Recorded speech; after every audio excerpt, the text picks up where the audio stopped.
Pemirsa, saat ini saya sedang berada tepat di depan Pendopo Wahya Wibawa Geraha Jember, di mana sedang berlangsung kegiatan dalam rangka gerakan diversifikasi pangan lokal yang diadakan oleh Pemkab Jember bekerjasama dengan Dinas Pertanian dan KP Provinsi Jawa Timur, Kementerian Perdagangan Republik Indonesia dan juga Bulog.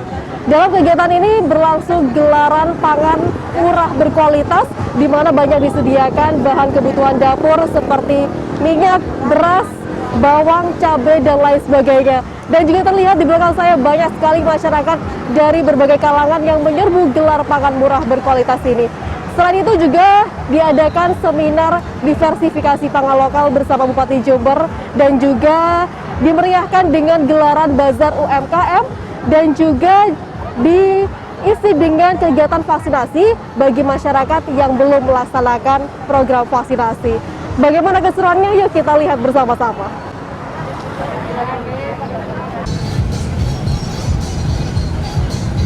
Berbagai kebutuhan pokok dijual dalam gelar pangan murah di depan Pendopo Wahya Wibawa Geraha Selasa pagi. Sejumlah kebutuhan pokok tersebut diantaranya minyak goreng, bawang putih, bawang merah, telur, gula pasir, cabai, daging ayam, serta beras. Sejak pagi ratusan warga Jember tampak mengantre di sejumlah stan pangan murah berkualitas tersebut. Meski berdesakan, namun seluruh warga yang hadir berkesempatan membeli berbagai kebutuhan pokok tersebut. Pihak panitia menggunakan metode kupon khusus untuk komoditi minyak goreng. Hal ini dilakukan agar minyak goreng bisa dijual secara merata dan menghindari kecurangan. Seperti kita ketahui bersama, kini minyak goreng paling banyak dicari masyarakat karena langka di pasaran serta harga yang di atas ketentuan pemerintah. Dalam bazar pangan murah berkualitas ini, panitia menjual minyak goreng di harga Rp14.000 sesuai regulasi pemerintah. Selain bazar, Pemkab bersama Kementerian Perdagangan juga menggelar seminar gerakan diversifikasi pangan lokal yang tujuannya mendorong masyarakat untuk mengonsumsi bahan baku selain beras atau nasi untuk memenuhi kebutuhan makan sehari-hari. Ini adalah program dari Provinsi Jawa Timur, dari Kepala Dinas Pertanian dan Ketahanan Pangan Provinsi Jawa Timur dan Jember untuk lebih menggairahkan kembali masyarakat Jember kaitannya dengan sosialisasi diversifikasi pangan lokal dan kegiatan pasar murah ini. Ini semangatnya ini pasar murahnya semangatnya. Terkait memang juga ada kebutuhan minyak juga kita ya. Pas ini kebetulan juga ini.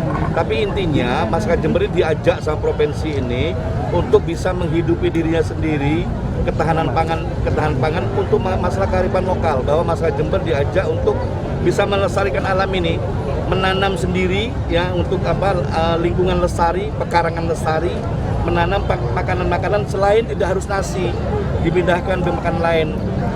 Kenapa harus begitu? Itu nilai ekonomisnya lebih tinggi lagi, lebih hebat lagi. Apalagi sekarang ada Covid ya. Mereka kalau tidak harus nasi bisa makan ubi, makan singkong, pisang ya, dan juga itu ada nilai ekonomis juga, mengurangi biaya pengeluaran rumah tangga mereka masing-masing. Giat ini juga diikuti oleh pameran UMKM dan gerakan vaksinasi untuk warga. Dan pemirsa, demikian tadi acara gelar pangan murah berkualitas dalam rangka gerakan diversifikasi pangan lokal yang diselenggarakan oleh Pemkab Jember. Terlihat di belakang saya masih banyak sekali pengunjung yang berdatangan dari berbagai kalangan masyarakat dengan antusias yang sangat tinggi untuk hadir dan mengikuti acara tersebut. Dimeriahkan lagi dengan berbagai gelaran bazar UMKM dan juga program vaksinasi bagi masyarakat. Dan diharapkan tentunya acara ini bisa memberikan bantuan untuk mencukupi kebutuhan masyarakat di Jember khususnya. Dan pemirsa, dari Jember, Pia Mediana, Yudisa di Jember 1 TV melaporkan.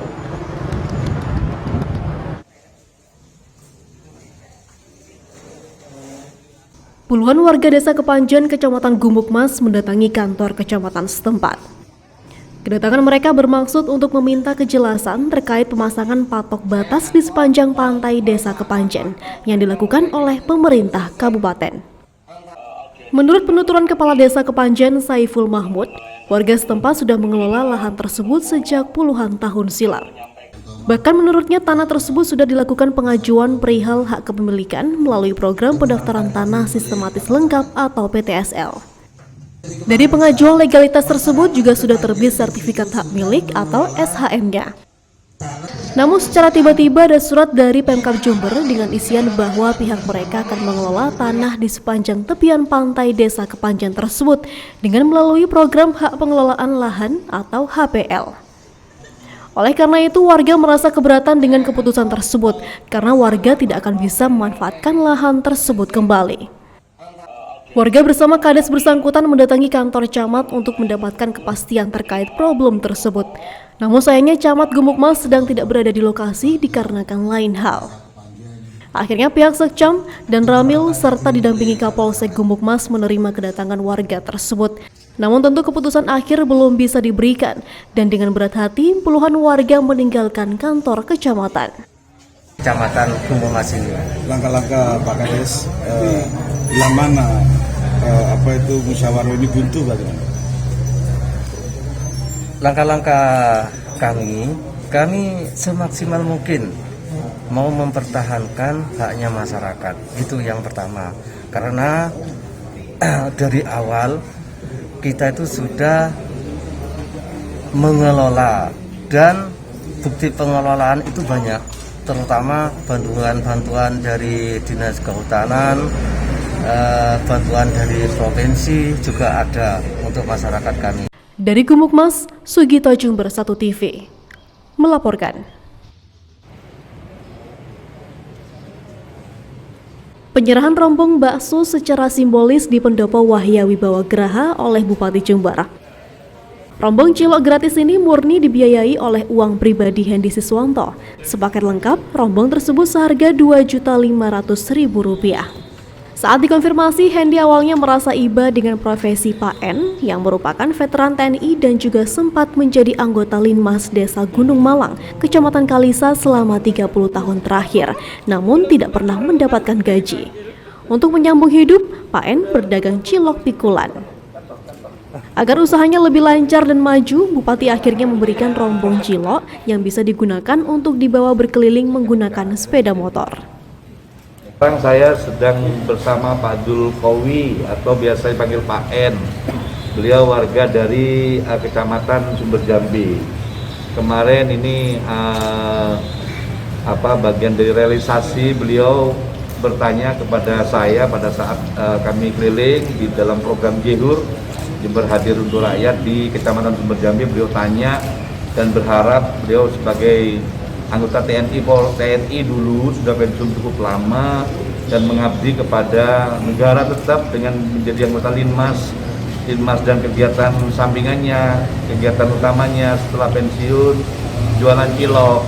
Tapi beliau tidak punya rombong cilok. Kemarin tanya sama saya, Pak, bisa nggak saya dapat rombong cilok? Saya langsung mengiyakan, saya belikan, nanti saya belikan, ini saya belikan sendiri nih, saya belikan sendiri, nanti akan saya programkan juga untuk teman-teman kita yang lain, pakai program nanti, pakai program APBD aja.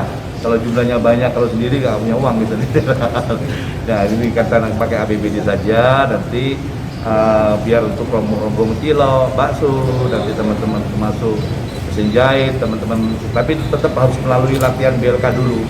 Latihan dulu supaya mereka betul-betul bekerja betul nanti dan profesional. Sementara itu Pak N mengaku berterima kasih telah disumbang rombong gratis oleh Bupati. Sekarang dirinya lebih mudah dalam berdagang cilok, mengingat sebelumnya dirinya berdagang cilok keliling dengan cara dipikul. Bupati alhamdulillah, berarti rezeki saya itu dari Gusti Allah. Sudah berapa tahun Pak berjualan cilok? Saya mulai tahun 73. Hari ini untuk menggantikan rombongnya yang sudah tua ya? Iya. Pak, infonya Pak N ini Linmas yang memang tidak pernah dibayar selama puluhan tahun bekerja. Saya tidak pernah dibayar. Saya dibayar tuh ya nasi sebereng, cukup pedang itu kilo 2. Alhamdulillah, mun bener kebunton, mun bener kecedak, tolang meloloh. Berapa tahun Pak jadi Linmas? 30 tahun. Ya cuma 30 tahun Mas.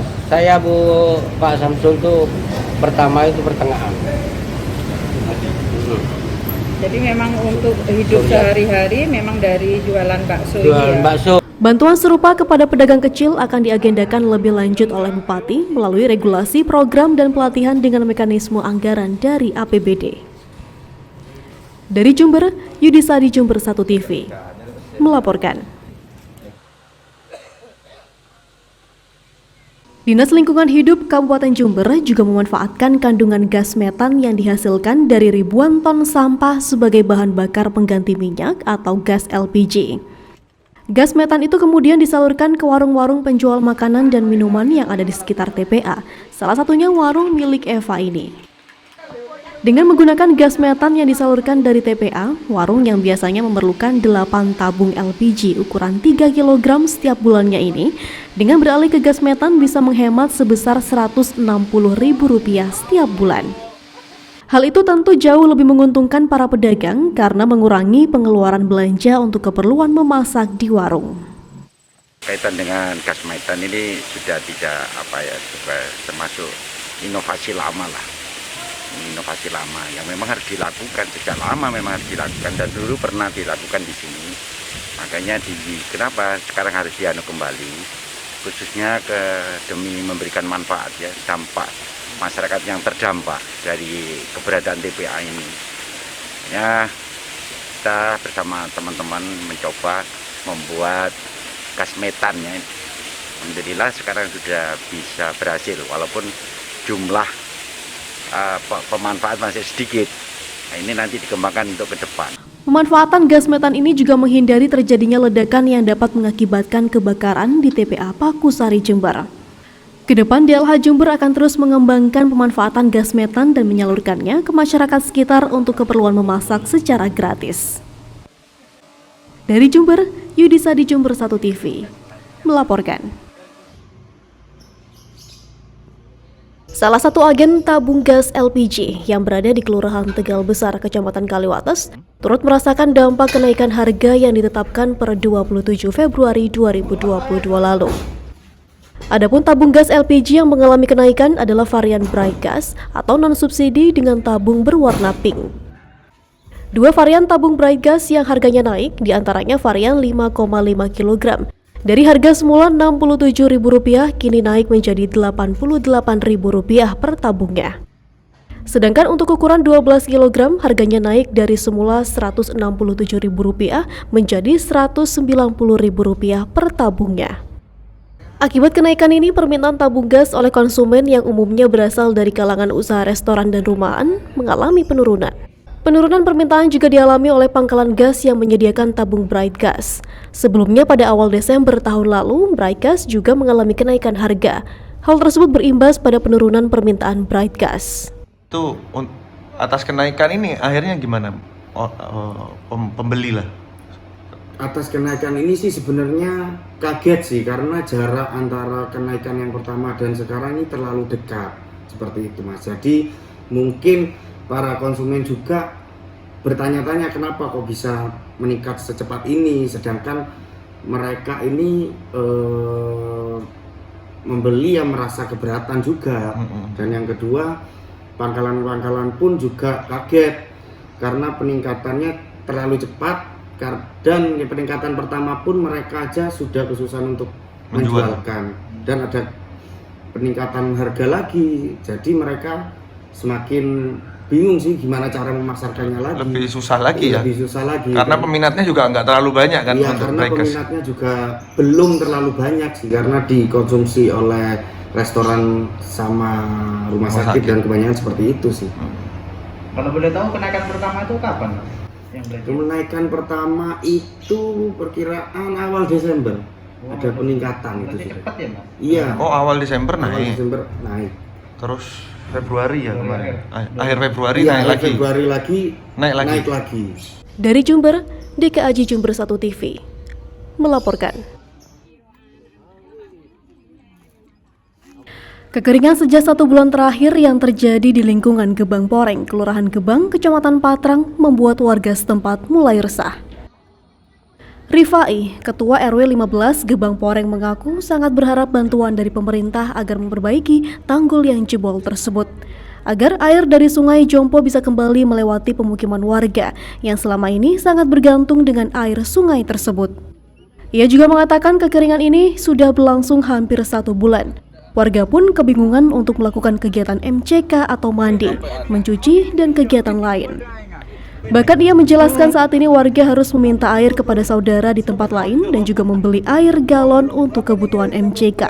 Pak, ini terkait bendungan yang jebol terus menyebabkan kekeringan seperti apa, Pak? Bisa dijelaskan, Pak? Itu bendungan, gara-gara bendungan di Sungai Pureng itu jebol. Dan akhirnya dapatnya ke warga saya di RW 15 Gebang Pureng ini air sumur jadi mati semua. Jadi mereka kesulitan untuk untuk masak, untuk mandi dan lain sebagainya. Jadi saya mohon dengan sangat kepada pemerintah untuk segera bertindak agar supaya masalah kekeringan air di wilayah saya ini bisa cepat teratasi. Itu jebolnya kapan, Pak? Jebolnya itu sudah 1 bulan yang lalu, waktu banjir yang besar itu. Oh. Jadi bendungan itu ada ambrol. Artinya warga sini kekurangan air juga sebulan yang lalu? Iya, sudah 1 bulan yang lalu juga ada airnya sedikit, masih bisa diatasi. Tapi sekarang ini sudah nggak bisa sama sekali diatasi. Untuk antisipasi selama ini warga gimana untuk kegiatan sehari-hari? Kegiatan mereka yang ada yang di sungai, ada yang minta di tangga, yang punya air ada yang pakai galon, nyari di tempat lain. Gitu. Beli berarti ya? Ada yang beli? Ada yang beli, ada yang minta ke saudara-saudaranya yang di luar Gebang sini gitu loh. Sementara itu, anggota DPRD Jember Nyoman Aribowo yang mendapat keluhan warga mengatakan sudah berkomunikasi dengan PU Bina Marga agar segera memperbaiki tanggul yang jebol tersebut. Untuk antisipasi saat ini, ia juga sudah meminta BPBD dan PDAM untuk mengirimkan air bersih ke pemukiman warga. Dampak awal itu kan karena memang ada bencana dam yang jebol tuh, dam Sembah itu. Damnya jebol sehingga air ini tidak terbendung dan tidak ada aliran air yang menuju ke wilayah sini yang Gebang Pureng yang ini. Nah ini sehingga 1 bulan ini warga tidak ada, sumurnya kering semua, diperdalam juga tetap kering, diperdalam tetap kering, sehingga warga kesulitannya sudah luar biasa, mandi, minum, masak itu tidak ada air. Jadi faktor utama itu dam itu, jebolnya dam. Terus antisipasi awal dari Pak Nyoman? Ya, kalau programnya sebenarnya sudah ya, damnya April insya Allah dilakukan pembangunan. Ini kan tinggal daruratnya, makanya kami minta bantuan BPBD atau PDAM untuk mensupport air bersih ke warga. Nanti tiap hari lah disupport sampai memang terpenuhi minimal ya untuk mandi, minum dan masak itu. Tindak lanjutnya Pak, nanti di atas seperti apa Pak? Ya ternyata kan ketika kita turun problemnya tidak hanya itu ya. Jadi ada problem-problem terkait dengan sungai, normalisasi sungai, ya pemanfaatan sungai yang seharusnya. Nah ini nanti kita koordinasi dengan PU juga, karena sungai ini dampaknya juga kaitannya dengan kebutuhan air warga. Jadi kita soal air bersih sudah insya Allah nanti dibantu oleh PDAM dan mungkin BPBD juga bisa bantu. Soal jangka panjangnya PU Bina Marga yang SDA untuk sumber daya airnya. Dari Jember, DKAJ Jember 1 TV melaporkan.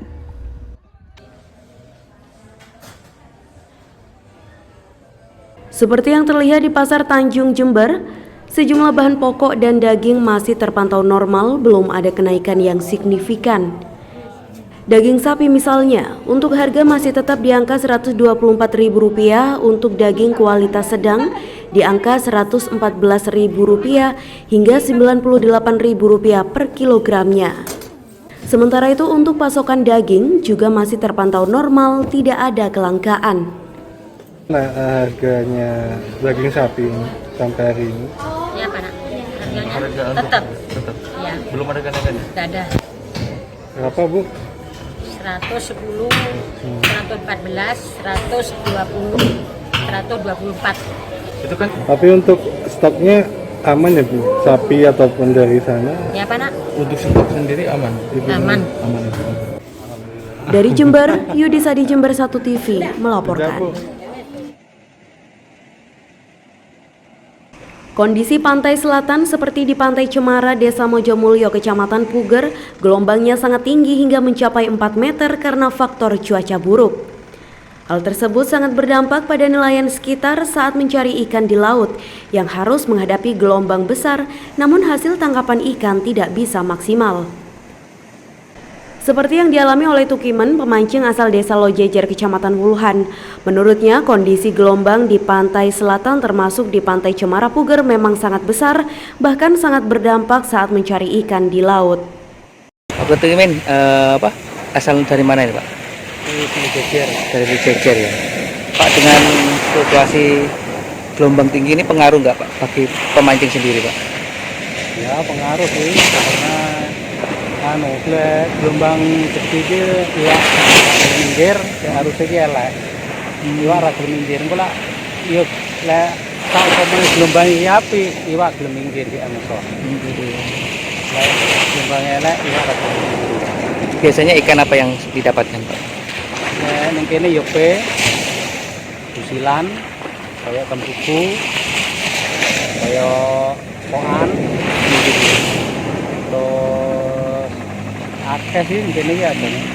AKP Nai selaku Kasat Polairut Polres Jember menghimbau kepada nelayan maupun pemancing agar berhati-hati dan meningkatkan kewaspadaan demi keselamatan jiwa masing-masing. Karena menurut info BMKG, gelombang pantai selatan saat ini tergolong tinggi. Berdasarkan informasi dari BMKG Surabaya, bahwa ketinggian gelombang masih tetap ekstrim di atas 4 meter. Sehingga kepada nelayan dihimbau untuk berhati-hati dan gunakan alat selamatan, pelampung, komunikasi, serta koordinasi dengan petugas jika terjadi sesuatu bisa lebih cepat untuk diantisipasi.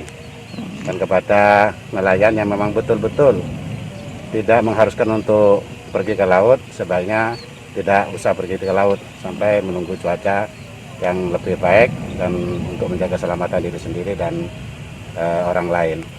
Dari Puger, Bambang Sugiarto, Jember 1 TV melaporkan. Gerakan penanaman pohon mangrove secara serentak di Pantai Cemara, Desa Mojomulyo, Kecamatan Puger ini dilakukan oleh Kodam 5 Brawijaya yang juga dihadiri oleh Dandim 0824 Jember, Kapolres Jember, Forkopimda, Dinas Kehutanan Jember, Dinas Lingkungan Hidup, serta beberapa relawan dari masyarakat sekitar. Penanaman 1.500 mangrove ini dilakukan untuk menjaga kelestarian ekosistem pesisir karena mangrove akan menjadi habitat beragam hewan air. Selain itu, akar mangrove yang kuat akan bisa menjadi penahan tanah yang baik. Hutan mangrove juga akan mencegah banjir rob atau banjir pesisir yang hampir melanda pemukiman warga beberapa waktu lalu. Yang pertama itu kita mengurangi garis pantai yang semakin masuk ke dalam. Kemudian yang kedua, dengan adanya penanaman pohon mangrove ini menjadi tempat habitat beberapa hewan air. Kemudian dengan adanya juga penanaman mangrove ini, kita pernah ketahui bahwa pernah terjadi suatu bencana yang banjirop sehingga hampir masuk ke pemukiman masyarakat. Dengan adanya pohon mangrove ini bisa menghambat terjadinya banjirop. Dari Puger, Bambang Sugiarto, Jember 1 TV melaporkan. Setelah mendistribusikan bantuan pangan non-tunai atau BPNT kepada sejumlah warga Sarimulyo, Kecamatan Jombang, di hari kedua program Jember Hadir untuk Rakyat atau JHUR, Bupati dan Wakil Bupati serta didampingi Ketua Tim Penggerak PKK Kabupaten Jember langsung melakukan panen raya kelengkeng Jember Super atau Jemsu di salah satu kebun desa Kecamatan Jombang. Di lahan milik Edi Hermanto inilah ditanam buah dengan nama ilmiah Dimocarpus longan tersebut. Dulunya ia menanam buah jeruk siam. Berhubung prospeknya dirasa kurang menguntungkan, akhirnya ia mencoba beralih ke tanaman buah kelengkeng tersebut setelah berkonsultasi dengan para ahli. Keunikan varietas kelengkeng ini adalah penanamannya yang tak memilih lokasi, karena bisa ditanam dimanapun. Kelengkeng tersebut sama dengan kelengkeng yang ditanam di sekitar Rembangan, di tanah yang 21 tahun lalu ditanami buah naga. Kelengkeng jenis ini membutuhkan waktu selama 2 tahun dari mulai masa tanam sampai buah tersebut bisa dipetik atau dipanen. Harga per kilogramnya 30 hingga 35.000 rupiah. Dari tiap pohonnya bisa menghasilkan 1,5 kuintal kelengkeng. Karena satu, saya memilih nanam kelengkeng itu sebab nilai ekonomisnya tinggi. Terus kemudian waktu panen kapan saja nilai atau harga tetap stabil. Karena saya selama panen kelengkeng ini sudah 3-4 kali ini tidak pernah di bawah 25.000 per kilo. Ialah Teguh, penemu varietas kelengkeng Jemsu, mengatakan selain bisa ditanam dimanapun, kelengkeng jenis ini memiliki cita rasa yang lebih manis, biji yang kecil, dan daging buah yang tebal serta tidak berair. Pihaknya telah melakukan berbagai penelitian dengan melewati banyak uji coba untuk mendapatkan kelengkeng super yang diinginkan. Pak, ini apa yang membedakan kelengkeng yang ada di Jombang ini dengan kelengkeng yang lain, Pak? Varietasnya seperti apa ini? Ini varietas ini adalah varietas asli temuan kita dari wilayah perbatasan antara Jember dengan Lumajang. Ya, Jombang ini wilayah itu adalah salah satu dari ribuan tanaman yang kita bungakan, kemudian kita pilih, ya ini yang terbagus, namanya Jember Super ini. Bedanya adalah tanaman ini buahnya relatif seragam, ukurannya buah seragam dalam satu dompol, kemudian besar-besar, dagingnya tebal, bijinya kecil, kemudian rasanya lokalnya itu ada, manis, terus kemudian tekstur dagingnya itu lembut, nggak kriak-kriak, nggak kaku gitu ya, kulitnya tipis, ngupasnya juga mudah. Kedepan, Pemkab Jember akan menerapkan sistem bagi hasil. Bagi mereka yang punya modal, pemerintah akan menyediakan tanahnya. Nantinya, Pemkab akan mendapatkan edukasi wisata dan pembibitan untuk anak-anak di Jember. Ya, jadi terima kasih. Hari ini saya ada di kebun kelengkeng yang ada di Kecamatan Jombang, dan ini pilihnya Pak Edi, dan ini kerjasama dengan ahli kelengkeng Pak Dr. Teguh dari pakar kelengkeng yang ada di Universitas Negeri Jember. Beliau lulusan Jerman, dan ternyata ini sudah, kami kenapa harus dideklarasikan sekarang, memang ini dalam penelitian, Pak. Dalam penelitian, dan ternyata berhasil sukses. Dan ini tentunya kami melihat kelengkeng ini tidak pilih-pilih lokasi. Ini yang bagusnya. Lokasi apa aja, yang penting ada air dikit itu sudah cukup. Ini Jember punya potensi itu ada semua. Dari Jombang, Sugito, Jember 1 TV melaporkan.